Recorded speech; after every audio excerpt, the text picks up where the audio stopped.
I need a hell yeah. A 316, you can smell what I'm cooking like the ROC. I put the K in the trunk, it ain't a 223. And I forever scream out, long live Dopey. I need a hell yeah. For the folks like me that work a 9 to 5 to try to catch our dreams, I need a hell yeah. For the folks that scream that I bet $100 you are not like me. Hello and welcome to episode 10 of the Awful Wrestling Podcast. I'm your host, Pete Daddy Dollar. No James Dillinger, no Mad Dog Warren today, but rest assured, the show goes on. We've got AngelousDraven and mouth-watering monoTony from Butt Culture Wrestling joining us. Hey. Thanks for coming on. Hey, what's up, everyone? Thanks Happy Sunday. Good to have you Yes. guys. If those of you from the Awful Wrestling side of things, if you're not familiar, Draven and Tony are from Wrestling with Horror, our Monday night Nitro Raw coverage we do over there. It sounds weird saying that. The show itself is called Wrestling with Horror Nitro, and it used to just be a wrestling news show, and then we started covering Raw live every week. So, yeah, we do that. So, everybody's links, there's all the links in the description. We've got them all in there for you. It's a mile-long description, but every link is in there. So, yeah, James will be back next week. So will Mad Dog. We're rolling towards April 12th here, which is the next Super Shogun Wrestling show, which yours truly will be on. We've got a lot to do there yet before the show. And this Thursday, right here on Wrestling with Horror, if you're watching on that side, we will be broadcasting on location. It's Wrestling with Horror on the road live from Dragon's Den Productions. We will be broadcasting Micromania, the midgets. Bringing the house down. We'll be broadcasting that from the commentary position at Dragon's Den, home of Super Shogun. And we'll have a roving camera walking around the ring, feeding it to us on StreamYard. And I'll be doing live commentary from the headset. So that's going to be Micromania's mouth-watering midgets. Mouth-watering midgets on Micromania. That's a mouthful. Ha, ha, ha. No. Etep Pachiti. Jesus. That guy, I swear to God, I saw him, I was watching one of those videos the other day, and Pachiti popped on. I couldn't tell which direction he was looking in. That motherfucker's eyes are he looks like Steve Buscemi in what was that movie with Adam Sandler? Mr. Deeds. He looked like Mr. Deeds. That fucking eyes go in two different directions. It's I'm bug-eyed Pachiti. Jeez. So that's enough about butt culture wrestling. Disgusting. You want to know what's funny is the Micromania midgets are probably faring better doing this show than they would have had they not been fired from Snow White. Damn it, Peter. Right. Damn it, Peter Dinklage. Damn you, Dinklage. He's actually playing the voice of Toxic Avenger Crusader or whatever. Yeah. In that remake that they did. That's finally getting a theatrical release. It looks like garbage, too. I think it looks so ridiculously over the top. The costume looks terrible. It does. Anyway. We're going to talk about wrestling. We're not going to talk about Toxic Avenger, I promise, even though it's fucking trauma is awesome. But if you want to hear us talk about horror, you come over to Wrestling with Horror. That's my channel. That's also in the description. And we talk about horror over there. Like this Tuesday night, cheap plug, we'll be reviewing In the Mouth of Madness, 1987 John Carpenter movie starring Sam Neill. Yeah, one of the Apocalypse trilogy films. So, we'll be watching that one. Nice. And that'll be available on our Patreon, too, as soon as I'm done here, even though I'm fucking exhausted, we're going to record that for Patreon. But first up, we're going to talk about some AEW. And I know. Bestow your beating heart. We're going to talk about AEW. And we're going to start with the Mercedes moan. Mercedes draws no money. Last week, she faced Billy Starks. And, of course, went over on her because Why wouldn't she? She hasn't lost a match since she has been in I know. Since she Double. debuted, she hasn't lost a match. At Big Business, Boston, right? Yep, That was her yep. debut. And she's collected all these titles, and she's done literally absolutely less than nothing to elevate any of the other women on the roster.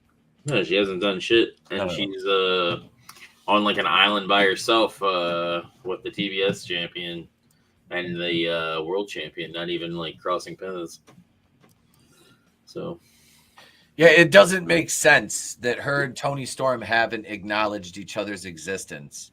yeah, At all. Anybody who ever has a TBS title, they never like cross paths with the champion, like ever. It makes no sense. I No. heard Soraya is on her way out. I don't know if there's validity to that, as I haven't been paying as much attention on the AEW side of things. But you know, I wish they would have given her like at least half the push they gave Mercedes Moné, because Soraya is talented and it's in her blood. And you know, so many times you see the Rusevs come over. You know, the Malachi Blacks and so many other, you know, the Claudio Castanolis. Yeah. And they've kind of fumbled how they've handled them. But then of all people, they give Sasha fucking Banks the monster push, which just, I don't know. Yeah. It kind of blows my mind with so many other former WWE stars that they've brought over and fumbled, I guess.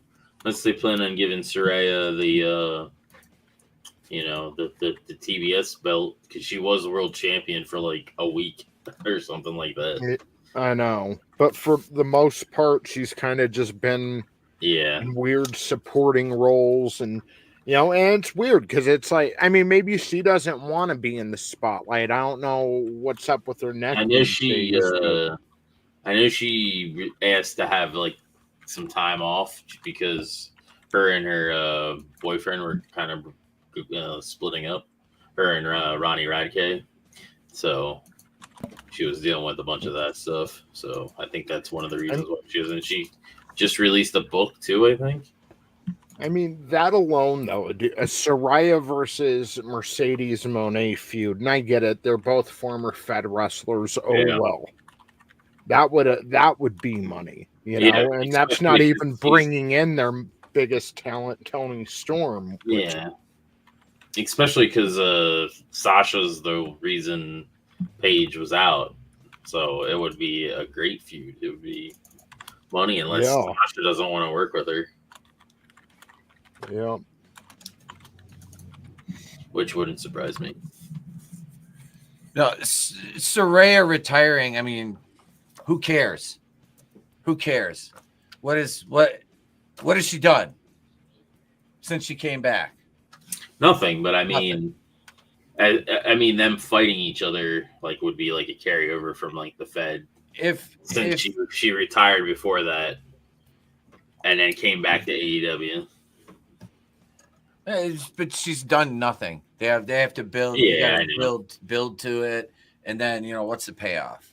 What's the payoff in reality? Soraya is the TBS champion, and then she retires. You just retired. I just retired. Well, I don't know about her retiring, but she's gonna be. Soraya's gonna be out. She announced it. She's gonna be done. Did she? She came out and made some statement about getting ready to transition out of in-ring. Isn't the main reason Monet has never lost because TK wants to break her Jay Cargill's record as TBS champ? Probably. Oh, maybe. I can see that because Tony Khan's pissed because she went over to the Fed and has had more. I would argue that Jade has had more success in the Fed than she did in AEW, despite the lack of a lengthy title reign, just in the way she's been presented here. Despite the faux pas and the storyline that she's in now, I mean, it's still better, I'd say, than her being stuck on it. At least she's interacted with more of the roster here. She's a 2-time tag champ over there too. Yeah, they weren't afraid to have her lose a belt. Mm-hmm. Yeah, you're right, Joe. Welcome, sir. Welcome. Hasn't shown me anything in AEW. WWE's right, not only a wrestle due to her neck injury. Yeah, because they haven't done anything with her. They have done less They than gave her nothing. that, which it was stupid to give her the belt at Wembley. Like, I get that's her home, she's from there, but it's like that was dumb. Yeah, To give her the belt and then have her lose it like a week or two later. I know it made no. It I made didn't even no think fucking she had sense. any defenses, and it was Hikaru Shida that beat her. So it's like, what? Yeah, I dude, they've buried most of the roster. You know what I mean? Like they just selectively bury fucking guys. Oh, there's Well, Jim. yeah. As soon as you lose a belt, you like fade into obscurity. Yeah, because they don't know how to maintain booking. They want to fucking I want to tell a long-term story, but we don't know how. That's They care too much about the AEW. ranking bullshit, and that's what. So they put them at the back of the list and have them fight all the way back up again, which makes no sense. Yeah, well, they don't need to do the ranking things either. What up, Sherry? How you doing, girl? Good to see you. Good to see you. Good to see you. We're talking wrestling today. James will be joining us momentarily. I just sent him the link. Apparently, Snow White is done. Oh, But I won't say what I said. go in the private chat. No, I think that, and this is going to be the problem, is they're going to take Mercedes Moné. It's going to go to All In, which is in Houston, and they're going to put her over on Athena. That's in July, though. There's 2 pay-per-views before that. They're going to have to build to it. I wouldn't just do it right. I wouldn't just go in one match and then have Mercedes go over on Athena. I don't want Mercedes to go over on Athena as it is. But I don't either, but if they're shopping to get ROH on TV. Yeah, I don't know. I see this as a disaster course for Athena. Oh, I agree. And But it's how Tony is. It's bad business. That's why he has Jericho as the ROH World Champion. He's Jericho's still. Jericho's still the ROH champ. Jesus Christ. Look at this guy. What the fuck? Did you wear that to the theater? No, I just put it on before I came in here. It'd be fitting for the movie you went to see if you did. No, I went to see Snow White. I know. Great.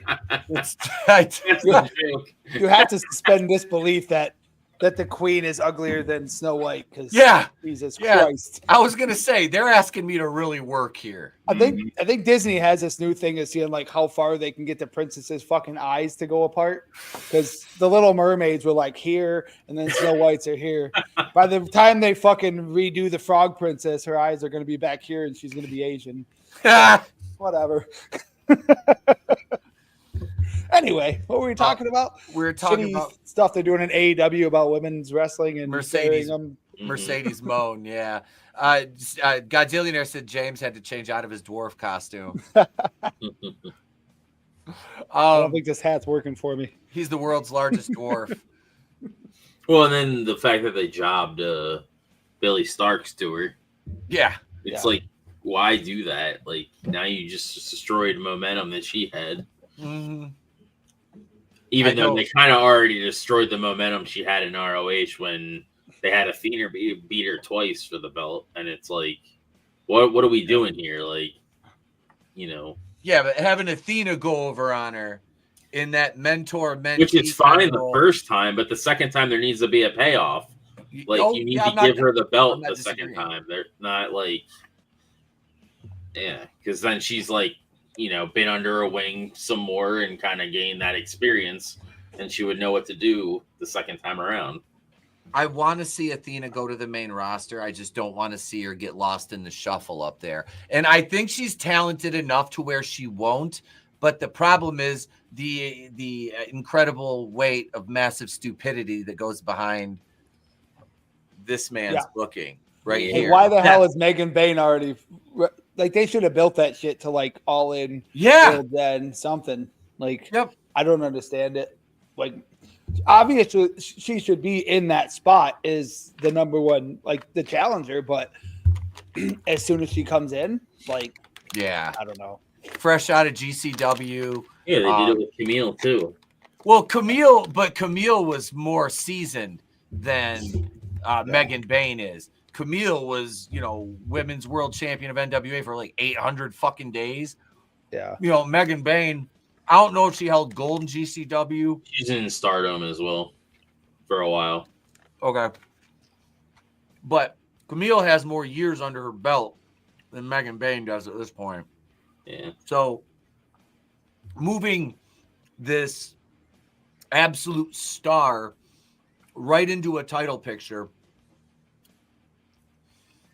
with no build with Tony, like there's no way in all good conscience that a good booker is going to put these two in a match the next pay-per-view already. Yeah, especially with the great feud that we had with her and Mariah May, like back and forth. Like, you got to top that. Like, you got to do something.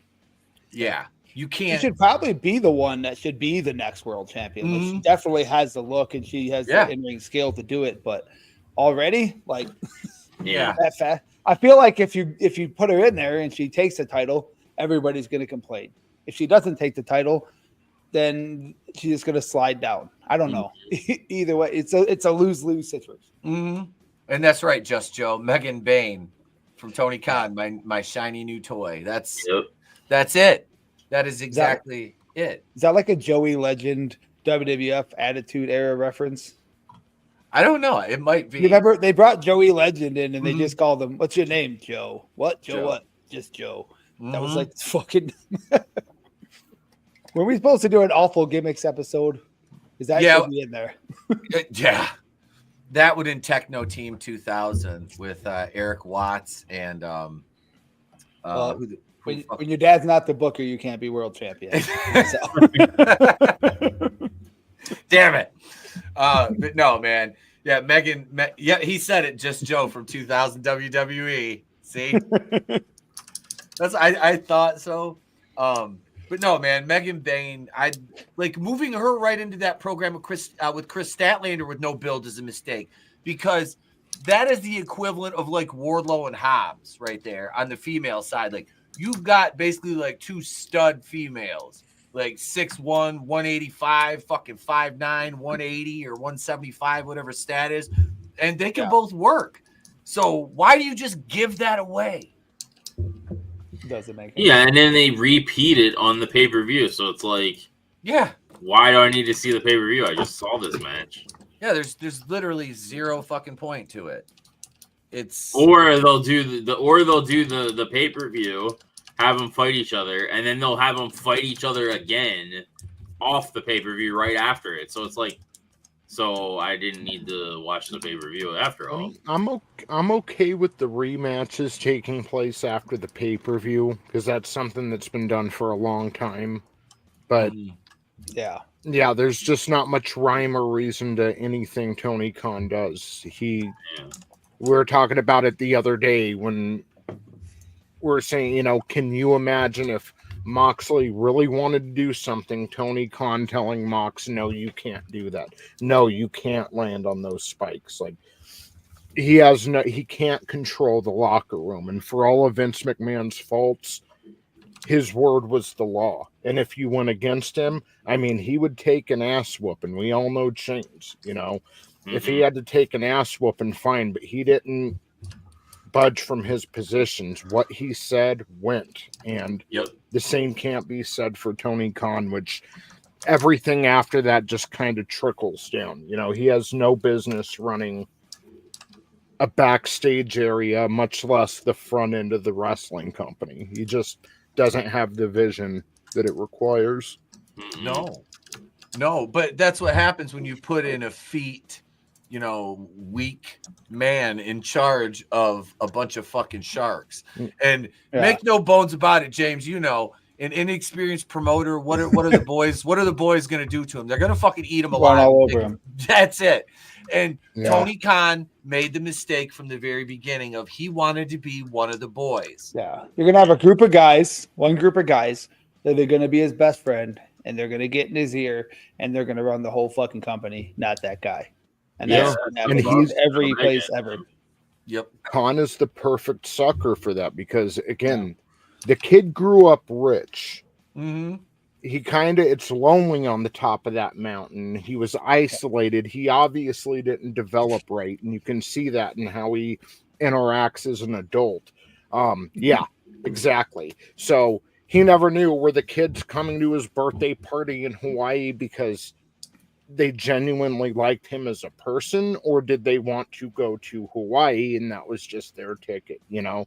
So he grows up in that mindset of, well, this is what I can give you if you will be my friend, except now he's dealing with, like you guys said, the sharks in the backstage area who, again, crabs in a bucket. Everyone's trying to get to the top of that mountain and they're willing to do whatever it takes to get there. It's just it's a bad mind state for Tony Khan to be in. You know, he's probably the last person because of his background to be dealing with professional wrestlers. But we've all said it, he should hire somebody who is experienced to run that backstage. He just needs to be the benefactor. Fuck, that shit happens with like people that have, like even Vince McMahon and the Click and stuff. That kind of stuff happens to people who are experienced. So to somebody who's not experienced in the wrestling business, it's not making for a good show. And hell, when the Click was running things, that was I love the Click. Don't get me wrong, that was a bad portion of business. Yeah, when they were on top, but they ran. I mean, they're they're still on top. Triple H is running shit now. Like, well, yeah, I guess he was playing the long game. Yeah, he won out. I think he was the lowest member of the Click. Yeah, he was. Yeah. He had to take the fucking heat for the curtain call. He's the one that had to job to Warrior after that. Yeah. And that's that match was quick. That was a fucking squash. Fucking jump straight up out of the pedigree. Yeah. Just sells the pedigree. That AEW, that's a good segue. I want to talk real quick because James, we didn't get a chance to talk about it. I did a whole video on the Moxley and Edge spot, and I have been lambasted. Fuck no. And I liked it. I liked it. I didn't mind watching it, but I'm like, what a fucking idiot. Yep. And I got called soft and all kinds of shit for that. And I'm like, dude, when you can, and I said this guy in my comment section, I'm like, when you can lace my boots, you can talk to me about spots. Shut the fuck up. Like, oh, you're just soft. Dude, no, I don't. From a worker's perspective, I don't want to see anybody get maimed in the fucking ring. For what? For what? Nobody's on TV. It's not as deep as everybody was saying it was either. Nobody is gonna remember this shit in a month. It's gonna be forgotten. Yep.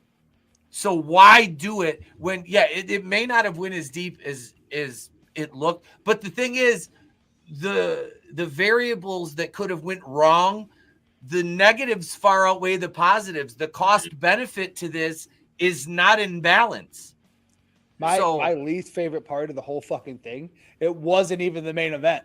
The world title match on TV on their basic weekly show with a spot like that wasn't the main event. No, that was it's mind blowing. The 9 o'clock hour. It was halfway through the show. They put the fucking world title. And it's like, you don't even know how to book your world title. Yeah. I mean, the Megan Baines stat match, I think that was the main event, right? That was a good match, but I mean, Tony Storm's promo, I guess, was the end of the show. It was a good promo, but fucking that should have been the main event, especially if you're going to do a spot like that. Yeah. Well, look at, again, not to always go back to this, but look at MJF. He's like has the most potential and is the best thing going for AEW in terms of homegrown talent. Yeah. He should have been this monster heel during his first title run. And I mean, I was excited for that. I mean, when he revealed himself and took the mask off and freaking went in and wrestled Moxley and won the title, I was excited. I'm like, all right, let's see what this guy can do. And they turned him into a mid-card comedy act with the world title on it. Mhm. And to this day, he hasn't recovered. So, yeah, again, they've never booked their world title correctly. I mean, not making that match the main event is, it's egregious, but I mean, it's not even some of the worst of what they've done to their champions. Yeah. Yeah, true. It still bugs me about MJF, man. But then seeing he's not really recovered from it either, so maybe I had too much faith in him. I just wish they'd get Hangman Adam Page away from anybody with talent. Yeah. I don't know why. I don't like him. I know a lot of people like him. I fucking hate him. Oh, no. Yeah. Page is just garbage. Well, it's nepotism. He's friends with the Bucks, so he gets the push. But meanwhile, you have these. See, again, my biggest problem with AEW is that they have everything they need to be great, but they're not mixing the ingredients correctly. And Hangman Adam Page is a big part of that. He's always featured prominently when all of these talents who far exceed him in just about every skill set you can imagine are kind of put on the back burner or down lower on the card. They don't have the same spotlight shown on them. I think they got the best roster. I think they have a better roster than WWE. I say it all the time, but it doesn't matter how good your roster is if you don't use half of them or book the ones you do have. Yeah. Fucking dog shit.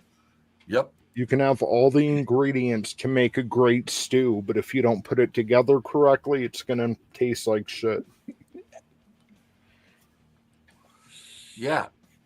And that's a lot of what you look at the AEW TV product, and that's what it boils down to is, yeah, he's got 180 people on the roster, but he uses like 25 of them. Yeah. And you're just letting everybody else just languish in relative obscurity for what? So you can just say that you have them signed? Yeah.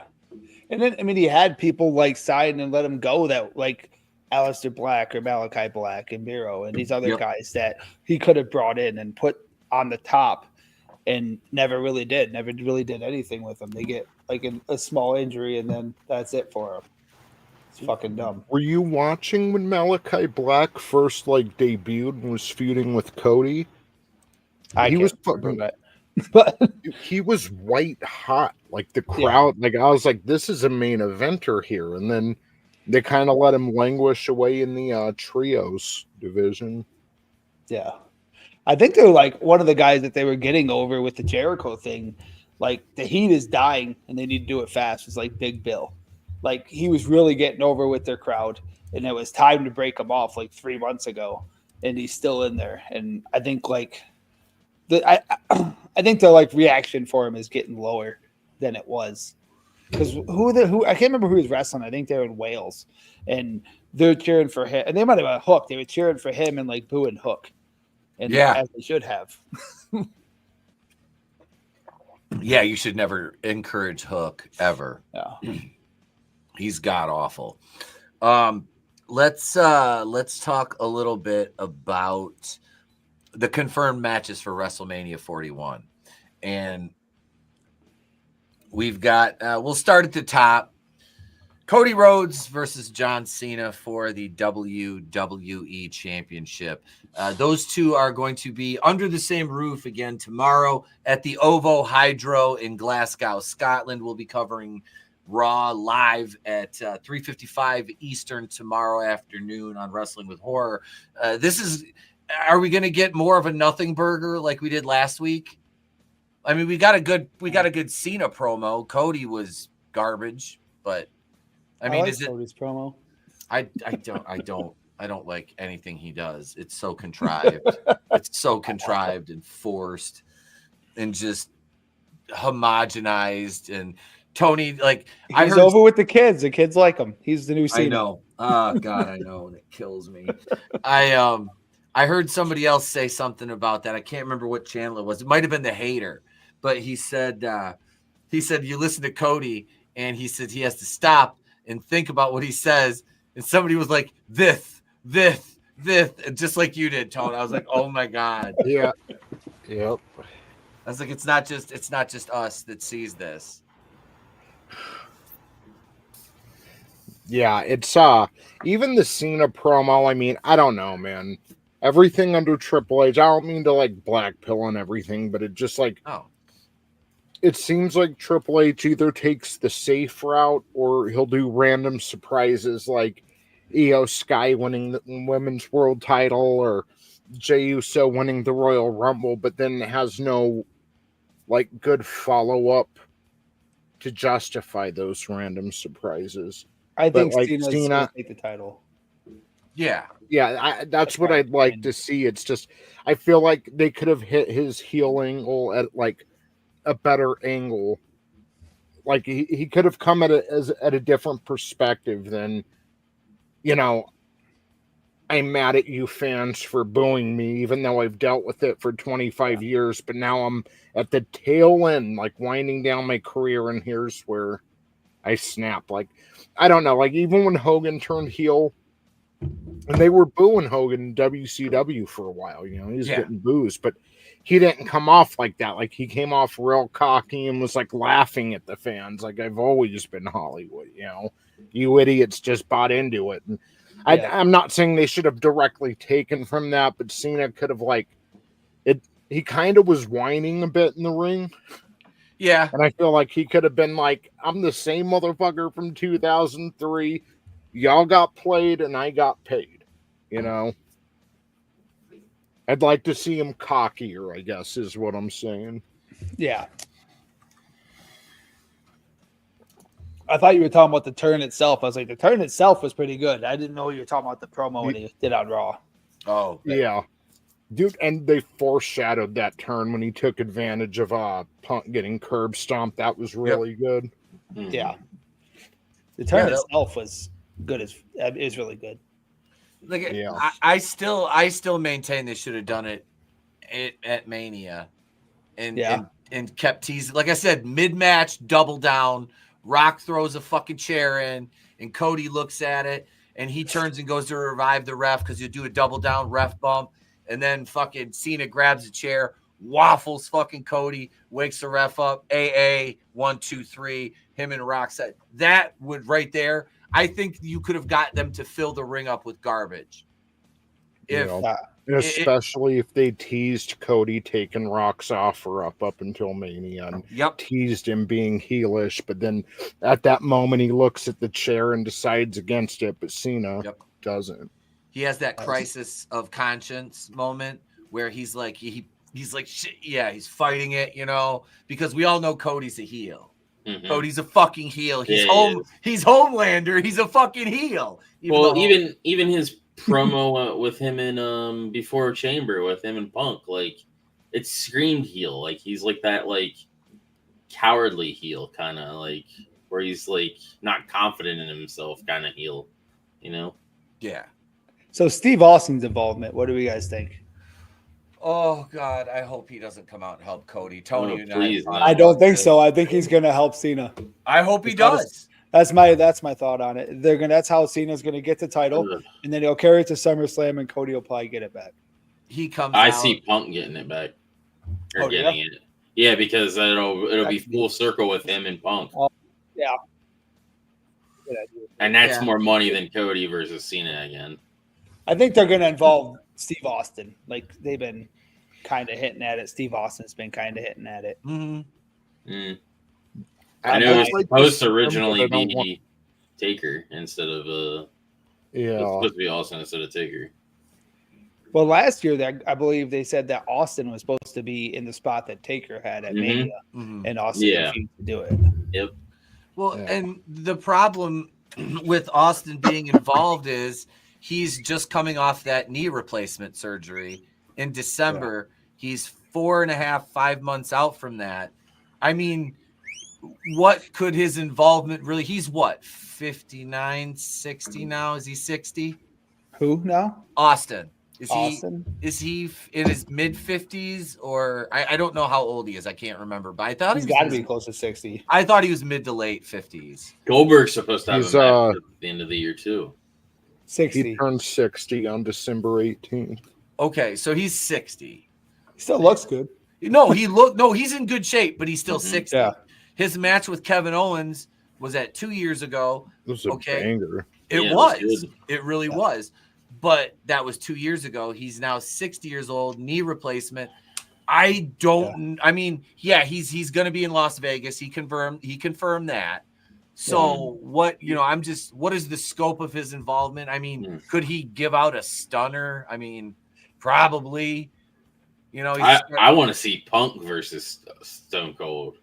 That's what I want to see. It's a money match, but I don't think it'll ever happen now. Because of back in 2013 when they were like for the game and they were like kind of like teasing it. Yeah. That's if Punk was in WWE a few years ago, that's what we would have gotten instead of Owens versus Austin. Yeah. But it's probably the time has passed now, unfortunately. Yeah.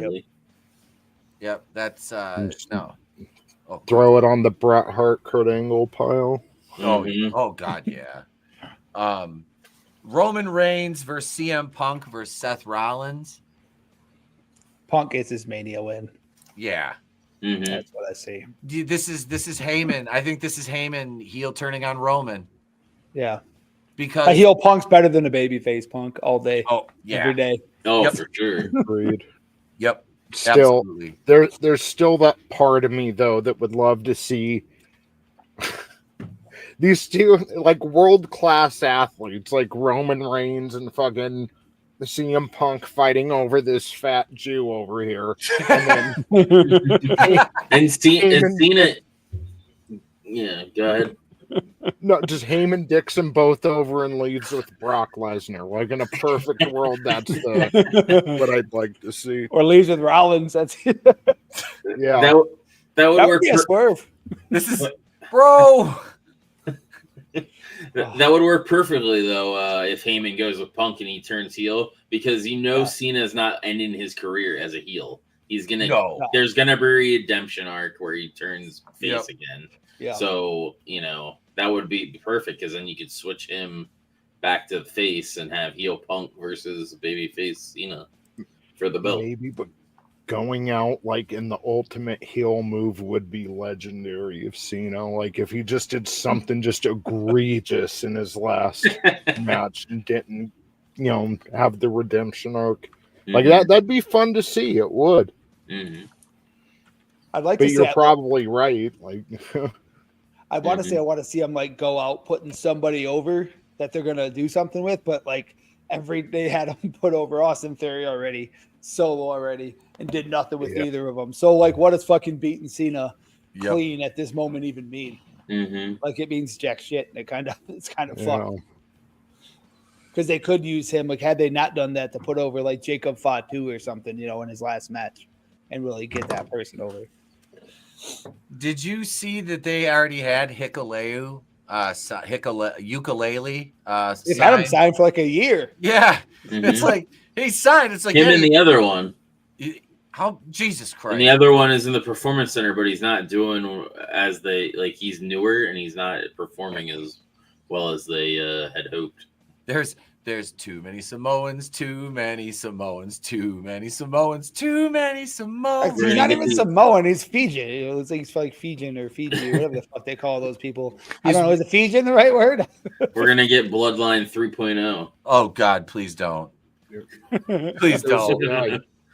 There's a YouTube channel, Wrestling with Andy. I don't know if you guys watch it, but he's always doing best mid-card title holders or the Marty Jannetty's of wrestling, the other part of the tag team that didn't make it. And he goes through the list and shit. But today he released a video, WWE's best Samoans. And I'm just like, keep scrolling. Samoan fatigue. And Samoan fatigue. If I have to sit through one more Tama Tonga fucking segment with him not remembering where he's supposed to stand during a fucking promo, I'm gonna lose my fucking mind. I hope Pete goes back and watches that and fucking Jey Uso's number one. So I could just see him throw his fucking. It's Haku and His wife. the He'll have to Barbarian. get his wife downstairs, recording him throwing his fucking computer out the window. I'm done. I give up. That's it. Jey Uso's number one. What am I even doing here anymore? Did you see the dislikes on that fucking YouTube video? Oh my god! I didn't watch the video. I just see all the posts about it. Holy 60 to something thousand fucking What's- to 10,000 likes. What's the count at now? I don't know. It's like a 6-to-1 fucking ratio. I was at like 70,000 dislikes when Jey Uso beat the guy that Cena put over at WrestleMania in like 10 seconds. Yeah. Oh my God! Wait, don't forget Jacob Fatu has like 6 kids. Bloodline will last until the year 2050. No. So they were going to sign Zilla Fatu. Like I keep hearing they're going to sign him, and then they never do. I don't know. Is he the other one that was? I thought he was. He's like Umaga's son that's always like getting fired from whatever company for whatever reason. Like he left Reality of Wrestling for whatever reason, and then GCW, and then a bunch of other smaller indie promotions of shit all over him. So he must not be the best person in the world to. I don't know. I don't remember the other one, but I know Hikuleo is doing all right. They're just waiting to use him, I guess. But the other one is like not performing to their expectations. So now is he the one? Because isn't one of Haku's kids actually his? Is that the one that's actually his? Because the other two are like I don't fucking know. because the two that they say is his dad, like fucking the guy with the Gorillas of Destiny or whatever. Those aren't actually his sons; they're like his nephews. But he like raised them. I think the other one might actually be his son, but I can't. I don't fucking. I'm not looking it up. It's not. They're all Yeah, I don't care. they're all related somehow. They're all from the island of irrelevancy. So Yes. Hailing from the Isle. Can you hear Howard Finkel saying that? Hailing from the Isle of Irrelevancy. Jeez. Dude, that's what he should refer to them as. The other fucking bloodline. They should say that's the island. That would be fucking great.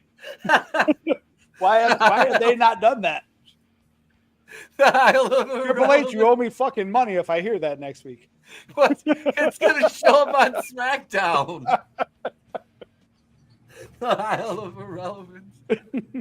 Here's Tama Tonga or Tongaloa is just walking around lost, throwing horrible punches.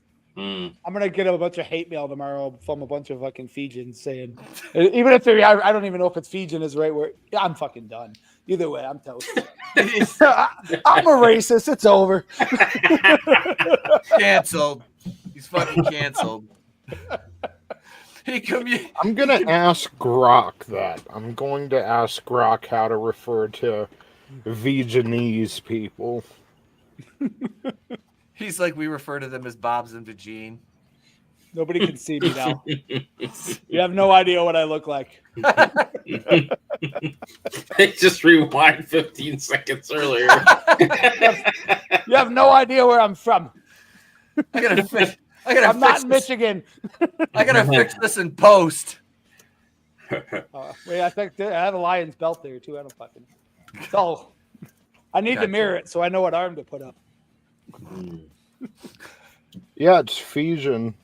Fijian. Hell yeah, I'm not racist after all. Yeah, you're in the clear, bud. It's still irrelevant. What's important is that we checked our bias before we knew for sure. So we had to fact check it. I can't be racist. I've got Jade Cargill in my background. I am racist. Everybody's called me every fucking Arab name you could think of on a daily basis. Tony Khan. Yeah, Tony Khan in whiteface. Jeez. He looks more like Nick Khan. What is that? Jade Cargill's culturally appropriated Nordic hair. Jesus, help me, Ryan. I think she looks good with that hair. It's a good look. It is. It is. It goes with the whole Storm presentation, though. She was good on SmackDown. Like, let's give her credit because we shit all over all the fucking time. The promo was good. The match was good. Everything was good. This was good. Oh, yeah. I don't know who I stole that from, but I posted it the other day. There was a thing going around saying that those two have heat with each other, and she has heat in the locker room, which I don't know if it's true or not. She had heat with Shayna Baszler. Yeah, that I heard. Baszler probably beat her ass. Be honest. Oh, sure. Yeah. Sure. Probably not the right word to be using. No. Shayna Baszler would beat her ass. Yeah. I'd put my money on Shayna Baszler in that. Yeah. She would have Jade folded in half like a fucking pretzel, choking her out with her own arm. I mean, let's face it. Jade looks like she can fight. Shayna can fight. Like for whatever you think about her professional wrestling acumen and skill level, let's not poo-poo the fact that she is a legitimate UFC fighter. Yeah. And she's a badass. I mean, yeah, that I wouldn't want to roll with her. I mean, Jesus Christ. Like, well, she put Jade in that fucking, was it like that chokehold? And when she tapped out legit. Yeah. She got Jade fucking tapping. Right on screen. Yeah, she's like, ease up. Yeah. That was fucking funny. It's like, it was plain as I could see. That was Clash at the Castle. That was when the Alba Fire and Isla Dawn won the tag titles that they shouldn't have taken off of them. You fired the wrong fucking one. You fired the wrong one. You should have fired them both. No, they should have kept Isla Dawn. They're both terrible. You're terrible. They're terrible, and they're both generic, and like, it's like, I don't know. Everybody from looking at the wrong side of her, bud. Well, they all look great. They look great. I'll give you that. But all the women, outside of a few on NXT, all are like interchangeable. It's the same as like Trick Williams and all those guys. God damn it! Now you're racist, Jesus. Right? He said it the other day. I'm like, I had to fight those little shits and YouTube shuts us down right now. I was just fucking around. Yeah, right. Draven said Javon Evans, Trick Williams, all look the same. God damn it, Draven. Jesus. Well, they're generic. I understand what you're saying from they're like they look generic. There's the differentiation between gimmicks is negligible. Yeah. There's no differentiating between the three. It's like, oh, this guy has a different gear on. It's like, it's the same person. And then they work pretty much the same style. Yeah, exactly. So I get that. I'll give you Oba Fleming. He's like, the big man kind of like his style isn't really the same, but I like Obafemi. I do. Obafemi's going to be a top. He's going to be a star. I like Obafemi. Yeah. It's funny because I think the hater, he fucking hates Obafemi. He just rips on him. I'm like, I've only seen a couple matches, but the guy's got a look. He's got a presentation. He's good in the ring. He's imposing. I'm like, I dig it. I think he can go places. He'll do much better than Odyssey Jones, which I feel bad for Odyssey Jones because he was on the roster for like 360 some days, gets called up and then fired in within a month. And then it was bullshit. Yeah, didn't they put him with the New Day? Yeah, he was going to be the new Big E, and then they fired him, and they found out that the charges were bullshit. And did they rehire him? Of course not. Just like fucking Enzo. Yep. And because the internet hated Enzo, now the internet's fucking clamoring for Enzo. Yep. Like AEW freaking muted out. You can't teach that because the crowd said. I can't remember who said something, but the next line would have been, "You can't teach that," and they fucking bleeped it out. Yeah. I think it was last Saturday or last Wednesday or something. I don't remember what it was, but I'm like, the crowd's fucking saying it. What do you care? Right. Yep. That's the problem. You should bring Enzo into AEW and have them and actually get rid of their trios belts and just focus on the tag teams over there. I mean, in all honesty, just put Bill as a singles guy and have Enzo be his fucking manager. That's money right there. People love it. They were on the Jericho cruise and fucking I don't know if you guys seen the clip of that, but yeah, I've seen it. Yeah. The fucking whole place went nuts for it. And that's a bunch of, it's all full of smart marks that probably hated Enzo and were all burying him a couple years ago. But now everybody sees the value in his fucking mic work because Enzo didn't need to be the best of the ring. He was really good on the mic, and sometimes that's all. Yeah, he writes notebooks for full of shit, material. I gotta give a shout out to my kids watching. He's on vacation right now. Him and the wife are watching. So what up, Dre? Need to watch my mouth. What up, now? There, he's used to it. What up, buddy? Hope you're having fun at the water park. He hears much worse. He hears what's much worse for me on a daily basis. I'm not taking my friend out for his birthday, so I will see you guys later. All right, brother. For a minute. Yeah, man. I will catch you next time with a little less of the racism and all that. See you later. And less That's of the why they're- seeing Snow White. God damn it. Jesus. Oh, bundle of sticks. You bundle of sticks. He's like, God damn it, Draven. I think my idea in the private chat was good. I think that was a Me good idea. too. I Or think. something offensive on a pole match would work too. Jeez. Bro, let me tell you. I'm going to share this real quick. Look at this. This is fucking how we ordered pay-per-view events back in the Oh, day. yeah. I'm this old. Yes, right here. He's got this. We had one of these in like the 80s and early 90s before they changed it around. But yeah, man. Yeah. The trick was before digital cable, even if you didn't have a black box, and this is how I got away with watching them, because even back then, you know, $25-$30 for a pay-per-view, we didn't have that, but we did have $3.99 to rent the movie before the pay-per-view. And how it worked back then, if you know, before digital cable, when you would order a pay-per-view movie, they would send a signal through the coax to the cable box, and it would unlock the channel. You watch your movie, and then after the movie, after the credits, they would send another signal, and it would shut the channel off, relock it. So you ordered the movie before, you know, the day before, whenever, you know. You order it before, and then when the movie comes on and your channel unlocks, you unplug your cable box. And you wait for after the movie's over when they send the signal to shut your channel off, but your cable box is unplugged. And then you plug that motherfucker back in, and you'd have the pay-per-view channel for like 3 or 4 days after that. And then they would send it again, and it would shut off. Fine, whatever. So that's how I'd watch the pay-per-views. Until digital cable, until like what, 2000, 2001? When digital cable started taking over all over. Yeah, so that's how I basically watched every pay-per-view, WWF and WCW, from like what, 1997 till then, you know. Good times. Awesome. Hey, it's their fucking fault. They should send the signal more often. Right. Wish I known that trick. Right. All right, we got a couple cleaning and had to unplug my box. We got a couple more matches here. This is Tony's favorite. The World Heavyweight Championship. Gunther defending against main event Jey Uso.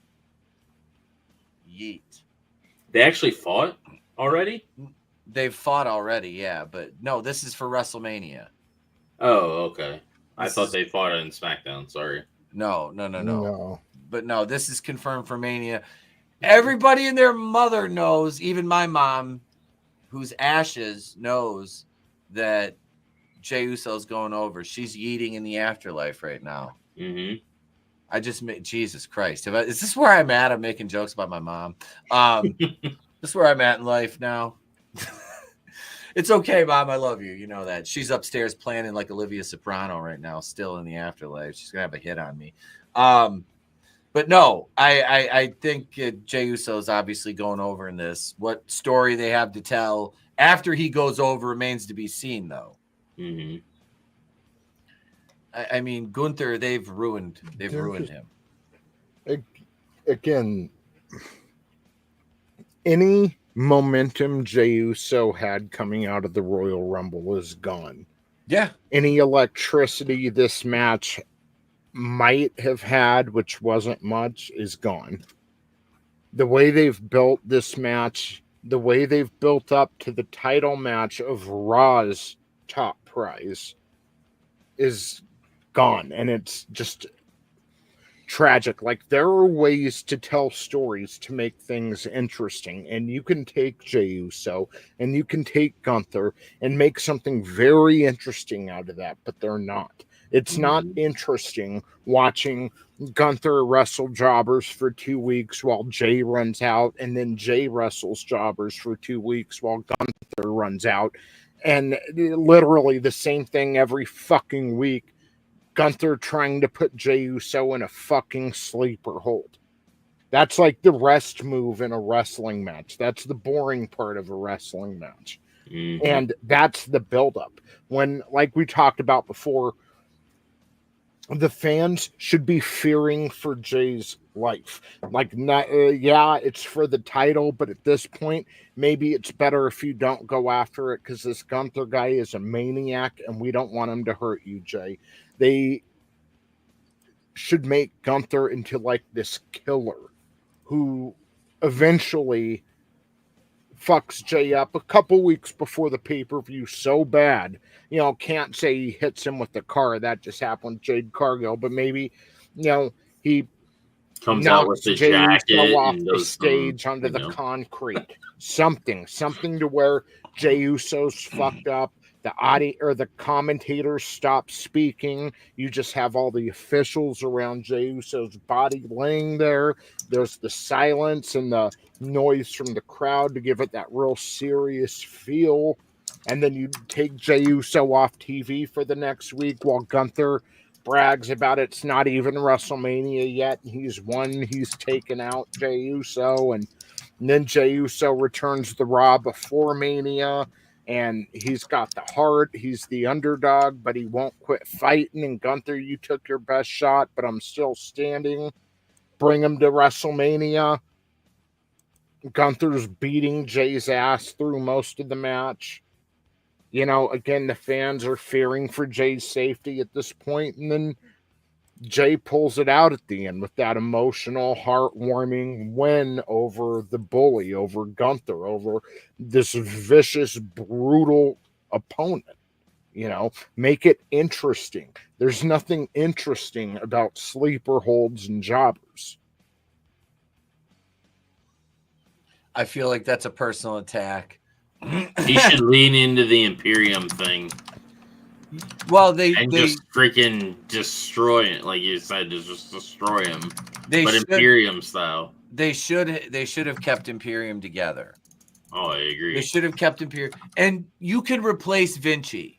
You can find another guy and replace Vinci. Vinci was garbage. Like you can replace him easily. And I don't say garbage from a worker. I say garbage from a character. Not another German. Yeah, you've got an Italian in there with the crowds. And like Just it's Joe not even World War says II. it. WWE needs to have Gunther injure Jimmy Uso to get some heat for Mania. You know, fucking that's what they could do. You know, he fucks Jey Uso up, throws him off the stage, whatever. Jey Uso lands on the concrete. That's 3 weeks before Mania. Again, the commentators stop talking, the crowd noise and officials gathered around him, and then we just fade to black. That's 3 weeks before Mania. 2 weeks before Mania, that would be perfect. You have Gunther come out. I've already defeated him, and it's not even WrestleMania yet. Where's your hero tonight? And then Jimmy Uso comes out for his brother, and Gunther fucks him up and injures him. That would be perfect. And then the Raw before WrestleMania, Jey Uso makes his return. You know? And yeah, then you put Jay over at WrestleMania. That's storytelling. That's compelling. That gets fans invested in it. There's no reason to be invested in this storyline right now. Yep. Yeah. Jay's not big enough of a name where it's like, oh, well, we just want to see him with the title, you know? And even if this was Stone Cold and Shawn Michaels in 1998, and this is how the story was going leading up to it, it'd be fucking boring, even though everyone was ready for Austin to win that title.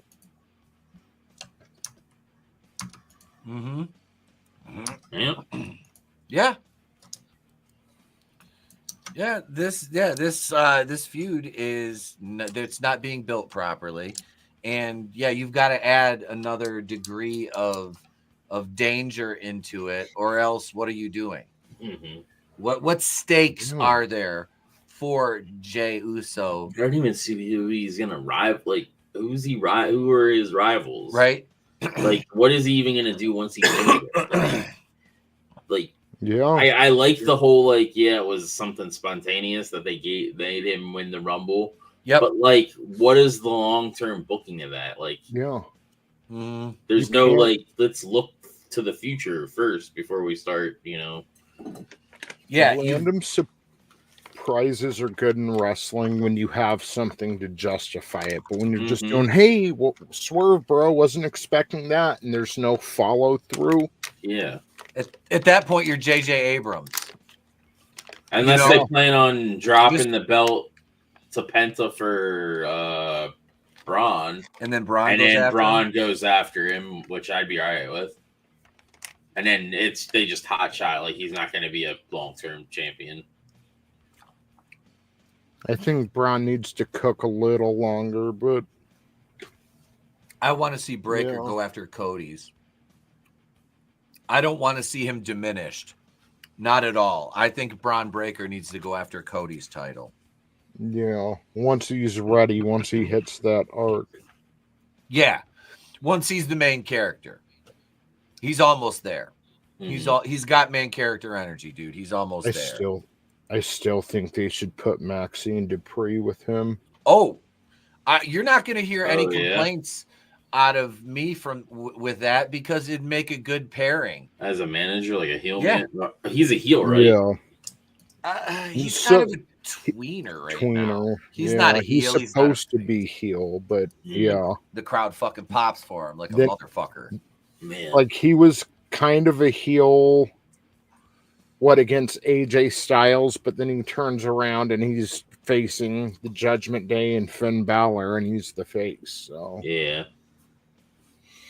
yeah, I think I honestly, and this is just me being a Scott Steiner guy, I would put, like you said, Tony, put Maxine with him and give him Big Papa Pump music. Like at least throw the siren at the beginning, and then like they did Steiner's, and then go into his music and have him and Maxine come out.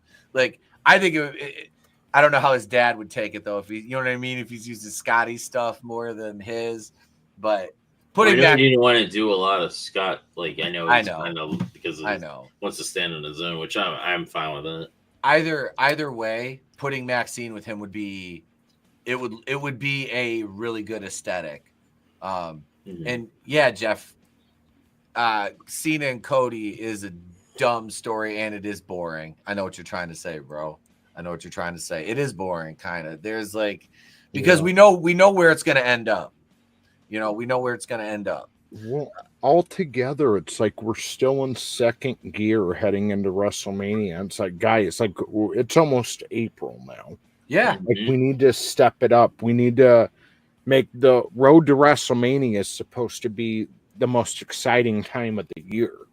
And after a very, very bland 2024, this is what we're getting in the lead up. And again, it's all about one reason people love the Attitude Era so much, and yeah, it was a little rough at first, but was it funny to see Triple H get girls to flash the camera? Sure, but that's not what people are yearning for when they want to go back to it. It's the compelling, action-packed stories. Like, forget missing an episode. You didn't want to piss while the show was on because you might miss something. And now, I can safely say if I stopped watching now and tuned back in the week before WrestleMania, I would not have missed much. And anything I did miss would definitely be recapped. Like, there's no sense of urgency tuning into the programming anymore. And that's all wrestling. Mistake. Yeah. I know. Because they spoil every fucking thing. Well, that and we're going to go long-term booking is stories that could be done in 2 months. They'll stretch out to 6. Yeah. And I said that before, and I'll draw the correlation again. It's The Walking Dead in their story arcs. And I'll call into evidence the Saviors, the all-out war story arc. They did 16 episodes. That was an 8-episode story arc. And this is WWE with a lot of their stuff. They'll take this as, okay, so we've pulled it to here. That's as far as it really should go. But then we'll stretch it all the way out like that until there's nothing left holding it together, and we'll call that a storyline. And, now I can say that the whole Punk and Rollins thing, that's been going on for a year right now. We're 3 weeks away. We are 3 weeks away from WrestleMania Night 1 right now. Yep. 3 weeks.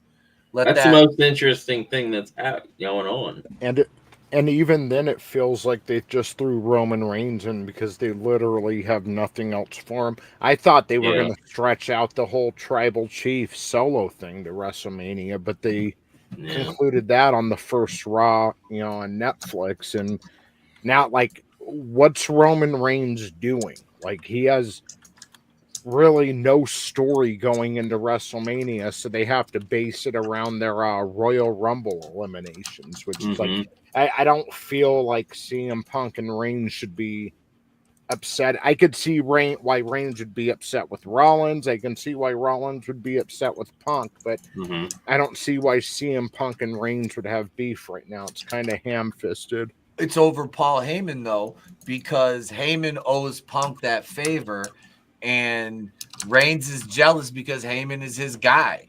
I think, and I'm all right with that. I'm all right with that string tying those together because of the connection with Punk and Heyman, and then Reigns and Heyman, obviously. So for me, that works. But yeah, I get what you're saying, Tony, about them just throwing him in, because what do they have for him to do at this point? This guy was the focal point of how long? A 5-year angle almost. Yeah. And we can't just let him ride off into the sunset with nothing. So let's put him in this match. So I kind of see that perspective too. I don't mind them using Paul Heyman to bring everything together as a connective tissue in this respect. Yeah, there's going to have to be an angle that takes place during this match, though. It can't just be, okay, this person won the triple threat and the match is over. Like, something needs to happen here. We also have Goldberg, and he's going to have his final match or whatever this year, too. He's apparently training for it. But he doesn't know. Breaker. But he doesn't know who against yet. Braun. Because he started training, I think, this week or next week. If Goldberg doesn't go out on his motherfucking back, man, I swear to God. Oh, he better. That fucker. He better go out on his back never mind. But let's see what else we got for Mania. We've got Tiffy versus Charlotte Flair. And that did you see the press conference? The little interview they did with them? Hang on. I got a still from that, Draven. Oh, I seen the one that you doctored. Yeah, let me pull this up. Hang on a second. I want Charlotte to win, but that's me. Yeah, no. Look at this. Here's that's why the show is called Awful Wrestling Opinions. But yeah, there's Tiffany and Charlotte. Now, I haven't watched SmackDown as much, and I do know they wanted Charlotte to be the face in this, and the fans wouldn't accept that, which also shows kind of how out of touch they are with their audience. But am I wrong to say that this match also feels a bit flat, like there's not much energy behind it? Or I agree with that. Yeah, it's been lackluster. Like Charlotte always getting the upper hand on Tiffany, and it's like if they're not showing their hand, then this is brilliantly played by Triple H. If he puts Tiffany over after all, you know what I mean? After all of this, so it's like every angle right now feels flat. And probably the reason why people have been waiting for Rollins and Punk, and they had their cage match, but no clear finish, Yep. And Roman Reigns returning was exciting, but that's really the only reason why that match has any real energy behind it right now. Yeah. It's like all the matches are flat. I know. I look at Tiffany and Charlotte and I groan because I have that horrible sneaking feeling that Charlotte's going over. Yeah. And shut up, Draven. Yeah. Motherfucker. I want her to win. I like Tiffy, but she's new. Well, she doesn't need to hold the title that long for her first. Go fuck yourself.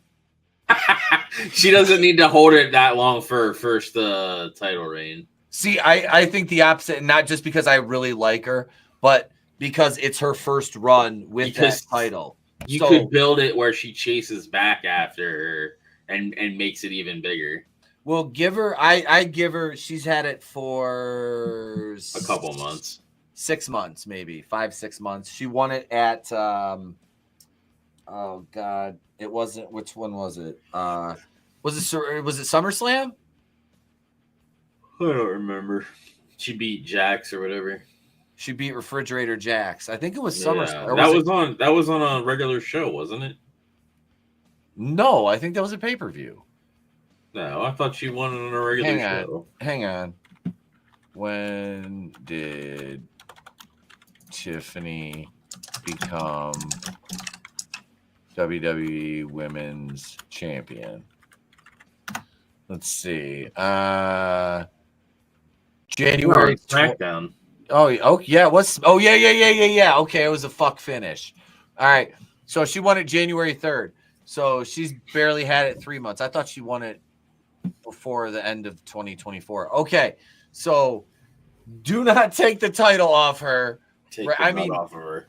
If you take it off of her, it's her first run. She doesn't need it that long. 5-6 months. Then make her build back up to like chase back after it.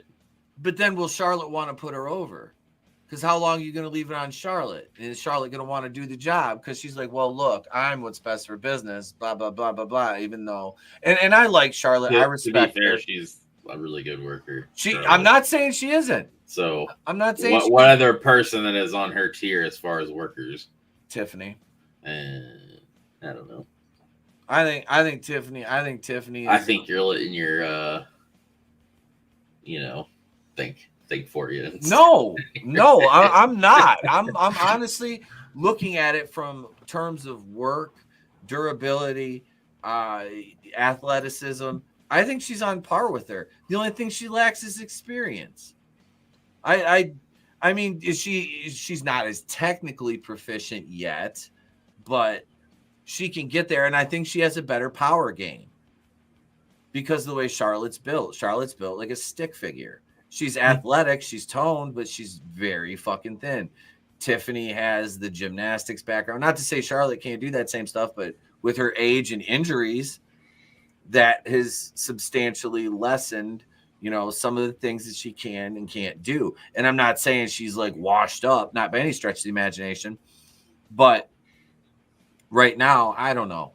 I don't know how it's gonna come. I mean, fuck the neckbeards, but because none of them, I don't think the neckbeards really like Charlotte, do they? Nah, I don't think so. I like her because she's probably like during her time, she was probably the best women's person they had. In her prime, absolutely, dude. Far and away, one of the most talented I've ever seen. She's still up there as far as best right now, too, minus a few. How old is she? What, 34, 35? Good question. You know what they really, if they wanted to get her over as a babyface, do you know what they should have done? And she is 38. 38. Okay. Which, honestly, not that bad age-wise. Considering how WWE has got a lot of older talent right now. Mm-hmm. If they really wanted to get Charlotte over as like a baby face, you know what they should have done? Use the divorce angle with Andrade. Made him the monster heel. Are they actually getting divorced? Yeah. Oh, shit. Yeah. That shit was filed last October. Damn. I told her not to. I said, baby girl, I got no. But they should have used that. I'd love to be Ric Flair's brother-in-law. I'd be like, Rick, this is brother-in-law. Or nephew-in-law, or whatever the fuck you want to call it. Son-in-law. Son-in-law, that's it. Sorry. Words.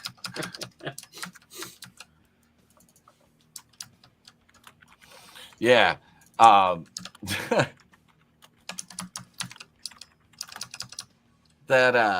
dude, well, it's kind of funny because they were separated by wrestling companies for a few years there, and then Andrade finally comes back and they're getting divorced. He's not even on TV anymore. No, he hasn't been on TV in a hot minute. He won the Speed title, and then that was it. Who beat him for that? I don't know. Godzillionaire said, Draven, I'd love to be Ric Flair's uncle's son-in-law. Yeah. The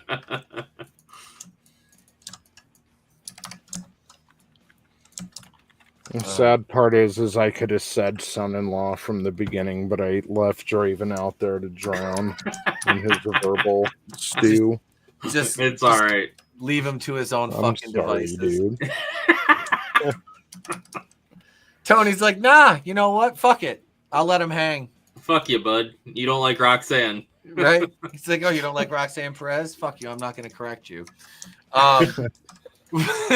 Women's World Championship, because we all know Draven fucking is a Charlotte mark. So we'll move on to the Women's World Championship, which just has Io Sky versus Bianca Belair listed, which we know Rhea's. Which is a triple threat because she signed the contract.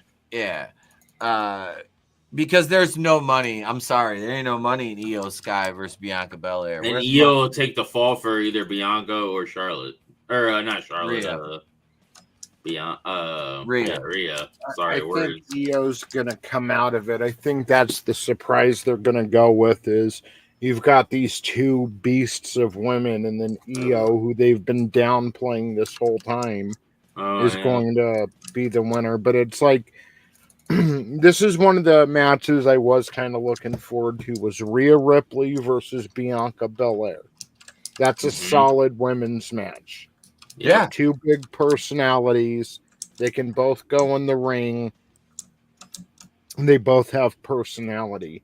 And I think when I'm talking about every match is kind of fallen flat for me, the moment this match fell flat for me is when Io Sky won the title. Like, why? Why are you interjecting her in this? I do like the where she's like an afterthought and she's like in the middle of it. I do like that. Like, it's just funny. Because she can barely speak English. She's like, I'm the champ, in her, broken English. Yeah. And it's like, you don't really matter. Yeah. Yeah, Io Sky afterthought in this. Unless they have Asuka and Oscar and Kairi Sane show up and interfere to give her the victory. Yeah, they'll have Oscar and Kairi and Dodge Dakota all come out. Nobody will know which one's which. Our drunk wine aunt, Dodge Dakota, she'll fucking injure herself walking down to the ring. The wine aunt is Asuka. No, that's Dodge Dakota. She does the demon thing or whatever, where the Kana or whatever. Oscar, she lives in a garbage can. You got that twist. God damn it. Oscar lives in a garbage can. And Kairi... Dakota's the odd one out because she doesn't look like all the others. Kairi's from... I can't even say it right now. Kairi is...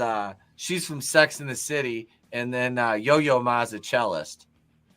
They should bring Julia to the main roster and have her just destroy Dakota Kai and replace her in that group. Just destroy the Dodge Dakota. Just tear it apart bolt by bolt. Yep.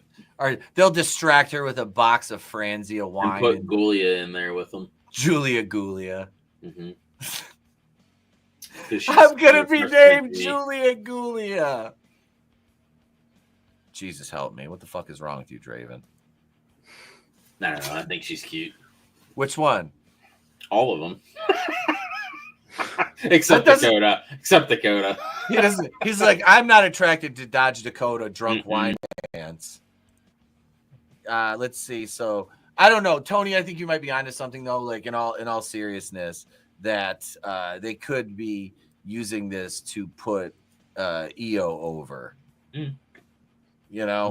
Because nobody would see. I mean, I can't say nobody would see it coming, but it's less obvious than Bianca's going over, or if they do include Rhea in this, which they probably will. Does Io Sky sell a lot of merchandise that can justify in this title match? I don't think so. I don't know. No idea. We need to. I don't think Io Sky sells much merch. I mean, is that the one they call the Genius of Disguise, or is that Carrie Bradshaw? No, that's her. Okay. Yo-Yo Ma is Kairi Sane is the pirate queen or whatever. Jesus Christ. She's a supposed to be a whatever. pirate? Where's her puffy Yeah, she's shirt? a pirate. She should be wearing a puffy shirt then, like Seinfeld. She does sometimes. Oh my God, Carrie. Kyrie, not Carrie. No, it's Carrie. I'm calling her Kyrie. No, it's Carrie. It's Carrie It's Carrie the fucking pirate. Now we got Carrie the pirate, Oscar the Grouch, Dodge Dakota, and it's Oscar. And Oscar is Oscar. No, Oscar. No, it's Oscar. And then Io Sky is now Yo-Yo Ma, a cellist. God damn it. I fucking hate you. That's damage control. Bailey's not in it. They should kick and Droopy Dog. Oh, Barry. Fucking, what's her name? Dakota Kai out of it because she's the odd person out. Yeah, like I said, just put a bunch of. Never mind. I'm not. And they should be the AWO, Asian World Order. I could draw their logo, but I don't want to do it. I'll put it in the private chat using symbols. Wasn't Io in the new Assassin's Creed game? I don't know. Yo-Yo Ma is in. No, she actually looks like a woman. Hang on, let me put the fucking. I can't. I don't think I. No, I can't do it in there. God damn it! It won't let me do it. Wait, maybe it will. Yes, it will. Hang on. Let me see if I can do it. There it is, right there. Oh,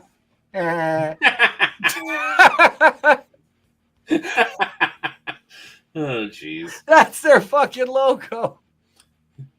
Is it really their logo? No. Oh. Jeffrey says Chelsea Green will be the next champion. I wouldn't mind that. I wouldn't mind that either. Fucking She's Chelsea. doing good with the U.S. title where she has the what is the secret Hervis? Secret or whatever. Hervis. Yeah, or whatever the hell. Yeah. And Piper Niven and I guess the chick that's left from that tag team or Alba Fire. Yeah, Alba Fire, her Secret Service women. Mm-hmm. It's a good gimmick for them too, Mm-hmm. but I would rather see Isla Dawn in that role. But nah, I'm good. You fucking what is They were both terrible. What? No, they weren't. They were both. That's why they barely had the tag belts when they got them. They gave them to them and then they hot shotted them right back because they were terrible. Oh my God, because nobody gave a shit. Tony, he's racist. So what? A terrible redhead and some pointy face witch looking. Pointy face. Jesus I don't know. Christ. Her face looks like a fucking. What is that thing? It's like one of those triangles. Yeah. She's shaped like a fucking protractor. She's like the freaking thing from Beetlejuice with its head that's like stretched out. Oh my God. You're such a dick. I can't believe you say that. Let's see. We've got hang on. Okay, so Io. We'll say Io. It's going over in that. Randy Orton versus Kevin Owens. Why is that a thing? Because remember Owens. Oh, he beat the crap out of him. That's right. Yeah, he injured him with the fucking package pile driver. Yeah. So yeah, but, that should be good. Yeah, I don't. Orton's gonna win though, so. Yeah, I don't see the. I mean, Orton's will. You have to wait a minute, darling. Orton's unless Cody comes out to help him and then like costs him the match. Okay, how about this? And then they fight each other. I'd like to see Orton fucking RKO Thody. That's what people want to see, Cody versus Orton. I don't want to see it for the title, though. I don't want to see Cody with the title. I mean, what if, like, because I saw someone talking about something about, like, you know, basically Randy Orton joining with John Cena and turning heel. Like right when you think you'll see him with like the roles reversed with the baby face Orton and a heel Cena, but Orton actually turns heel with him. That would like give Cody something to do, so you're not like continuing the Cena Cody feud, because they'll probably have Cody beat Cena for the title later this year when Cena's going to retire. You know. See, I see Punk winning so the belt for him. Yeah, maybe Punk. You know, I'd rather see that. Yeah, Rollins versus Punk for the title after that.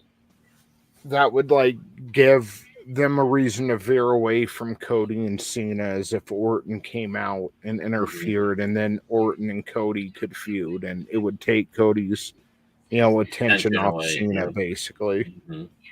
But at the same time, I'd also like to see Randy Orton versus Cena one last time, since they were like, you know, they've wrestled a million times, and in any other situation, I'd be like, not that again. But if it's the last time, you know.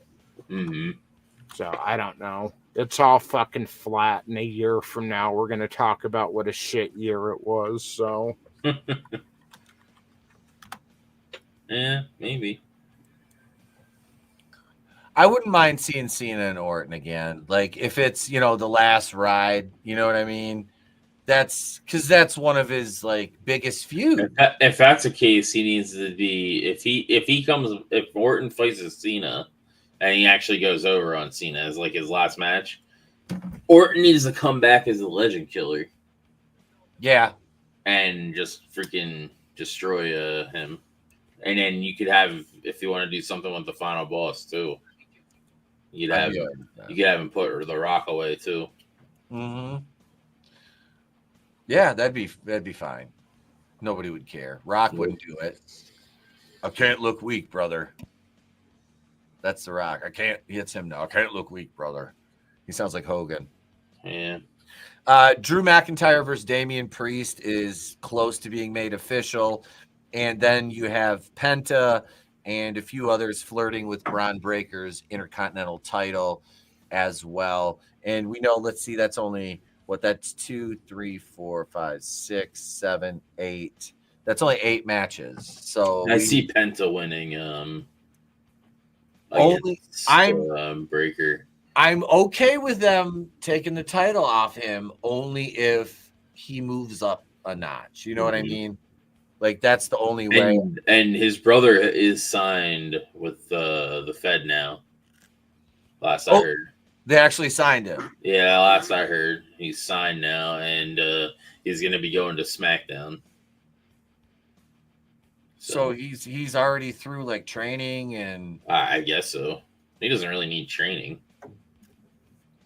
Wait, his cousin, his brother.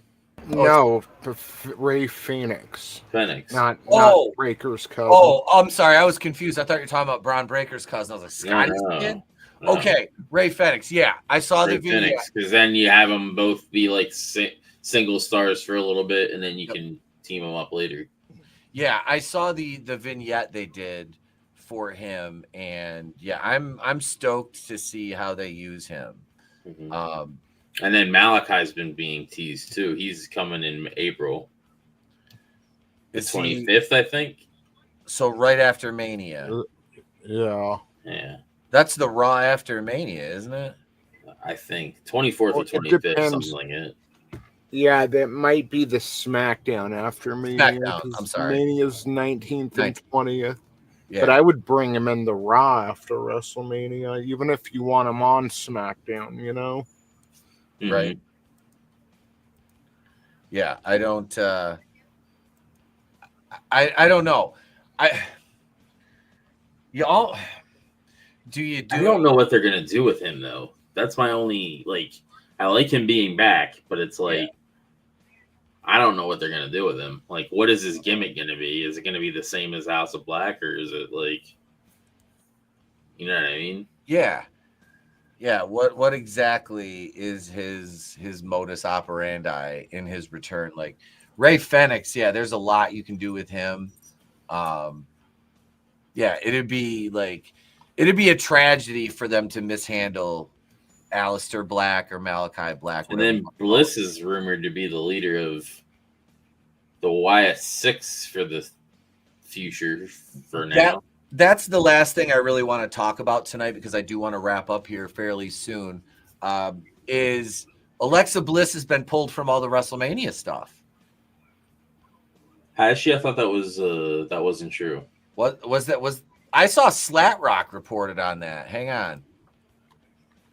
Has Alexa Bliss been pulled? Because she's on. They're doing stuff with her on TV still. I know. So that doesn't. That's why I don't necessarily believe that. All right. So update. This is from 411 Mania. I believe this is per Fightful. This was from March 21st. So this is 2 days ago. It was previously reported that Alexa Bliss is no longer advertised for the WWE World during WrestleMania week. This led to for the World thing. That doesn't mean WrestleMania. That's just the World thing that she's not going to be at. Yeah, but they haven't even said anything about her at WrestleMania. Bo Dallas is still not healed from his shoulder injury. Yeah, but she can be the Op 2 leader for the time being.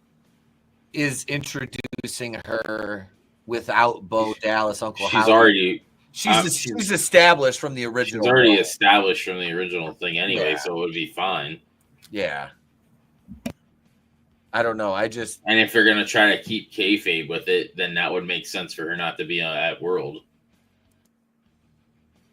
Yeah.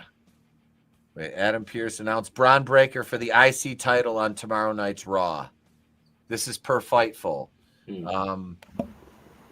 Hold on. Who in Braun Breaker? Penta versus Breaker tomorrow night. Fuck. Oh, wow. I thought that was a WrestleMania match. Right? That's what we were It is just too. talking about. I just saw this on in one of my groups on Facebook. They only have 8 matches or whatever. How are they doing 2 nights then? Or are they doing 4 matches a night? They can stretch 4 matches out for a while, or they can stretch them out, but I'm sure more stuff's going to be added too. Yeah. They don't have either set of tag titles advertised. There's no women's. Oh, yeah. What's his name? The Street Profits. I seen the one spot with those 2 LWO. I think it's the guy that has like the claw tattoo on his chest. And that other guy that's with him, I don't remember their names. I don't know if they're the LWO or the guys that are with Escobar. But they had a match against them, and they had Montez Ford in this thing, and he lands on his feet with it. I was like, and he just stands there and like looks behind, like, yeah, I did that. I was like, all right. Let me see. Hang on. I'm looking for that thing from Fightful. Chelsea Green hopes she can do the Women Justice as U.S. champion at WrestleMania. That's per Fightful. When was this? I'm looking for that. Who's she even gonna? I don't know. I don't know what they would do with. And then is what's her name? Valkyria or whatever the hell her last name is. She's the Intercontinental Champion still, right? Yep. So that means they don't have anything with her yet. No, she's working Raquel Rodriguez tomorrow night for the women's IC title, so we know how that's going to go. I've been using her in my faction, Raquel, and just destroying. Yeah, so we got Penta versus Breaker tomorrow for the IC title. Hang on, because I have the announces now, adding that to Lyra Valkyria. So we have both IC titles on the line. Punk is going to be there. Cody and Cena are going to be there. And you have Jey Uso with a mystery partner versus A-Town Down Under. So you've got what? One. Was Punk at on SmackDown this past?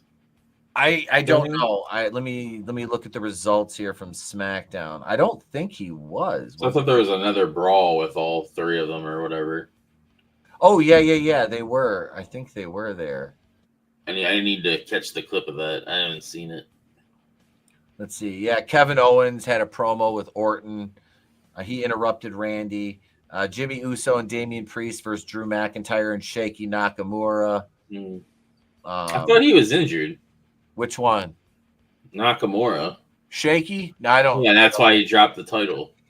They just had him drop it because they don't care about him. Because LA Knight has it back again. Yep. Uso and Priest won that tag match. Charlotte Flair and Tiffany interview. We saw that. Braun Strowman versus Jacob Fatu, and #1 contender for the U.S. title. And Braun Strowman won that via DQ. Piper Niven beat Zelina Vega in a match that shouldn't have even been competitive. And Liv Morgan and Jade Cargill was Liv Morgan won. And yeah, then we heard from the Street Profits. They work Los Garza. That's it. Los Garza, yeah, that's the guy. Yeah, they did this move on the top turnbuckle with Montez, and he looked like he was gonna get slammed, and he lands on his feet. And he's like, "Yeah, what, motherfucker? You can't do shit." Yeah, and then the main was Punk, Reigns, and Rollins all coming face to face, and they got into a big brawl. Yeah, the Punk Rollins. Yep. Brawl. Yes. Yep. So Raw, hopefully, will be. What time is that? 4 p.m. Eastern tomorrow. We'll start here on Wrestling with Horror at 3:55 Eastern time, and channel members can watch along with us for Monday Night Raw tomorrow, and then 7:05 Eastern, not Superstation TBS, right here on the channel. We will be going live for our review, and it'll be another early Monday night. We'll be wrapped up and done by probably 8:30. So nice. If you guys enjoyed the show last Monday, it'll be clipped up all week, just like that. You'll be able to get portions, and I'm actually going to work to time those segments out better tomorrow night because I'm kind of getting the hang of doing this now. So, but yeah, thank you guys for joining us for the Awful Wrestling Podcast, episode 10, the awful week that was. We appreciate you guys. Draven, Tony, thanks for stepping in today. Yep, anytime. Excellent. Yeah, of course. Always a good time. Appreciate it. And I think, Draven, you're going to be there tomorrow for Raw. I will. Right? Yes. And Tony, I don't know if you will or not, but we'll have Instant Regret. My boy Woods joining us for the stream tomorrow. He'll be there all night. So I'm sure Fisky will be too. So thank you, everybody, again for watching. Channel members, Patreon backers. Let me drop the Patreon link in the chat for Wrestling with Horror. We just uploaded before before the weekend. We did a commentary, Draven and I, dark match starring Chris Jericho and some hot black chick as a wrestler, which it was a fun movie to watch. Oh yeah, dark match. Dark match was fun. Yep. But check us out over on Patreon. $2 a month. You can become a Brainbuster, and there's access to a multitude. The entire Andy Sedaris collection is up there. We just did Miami Connection. Victor Crowley, the entire Hatchet franchise. We've got a commentary for Too Cold Scorpio and Chris Benoit's match from Super Brawl 3. Yeah, we got to do some more match commentaries for over there, but that's patreon.com/C/Wrestling with Horror 420. Check us out. If not, you can always become a channel member. Thank you, everybody, for joining. Appreciate you guys. The Awful Wrestling Podcast will be back next Sunday, 5:05 Eastern Time, right here on Wrestling with Horror and Awful Wrestling Opinions on YouTube. And coming soon, we'll be back on either X or Instagram. So that's it, gang. We'll catch you on the next one. I'm Pete Daddy Dollar for Wrestling with Horror and Awful Wrestling Opinions. Have a great day, a pleasant tomorrow. Remember, it's always better to burn out and fade away or listen to my dog bark upstairs.